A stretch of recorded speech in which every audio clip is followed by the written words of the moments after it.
நான் சனிக்கிழமை மட்டும் வீட்டை விட்டு வெளியே வருபவன் அல்ல.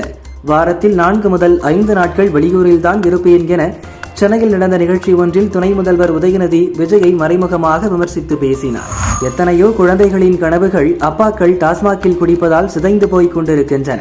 குடிக்கும் சமூகத்தை ஆதரித்துவிட்டு நீங்கள் எப்படி படிக்கும் சமூகத்தை ஆதரிக்க முடியும் என முதல்வர் ஸ்டாலினுக்கு தமிழிசை கேள்வி எழுப்பியுள்ளார்.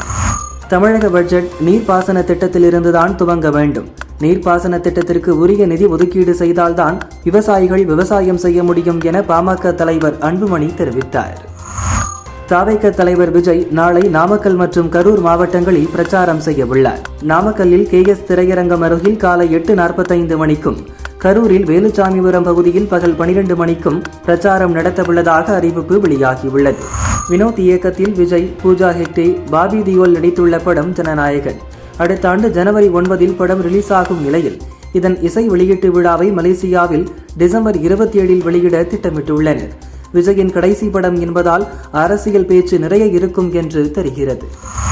திருச்சி திருவெரும்பூர் ஸ்ரீ லலிதாம்பிகை கோவிலில் நவராத்திரி 5ஆம் நாளை முன்னிட்டு அம்பாளுக்கு மருதாணி சாத்தி மூலமந்திர பூஜை நடந்தது.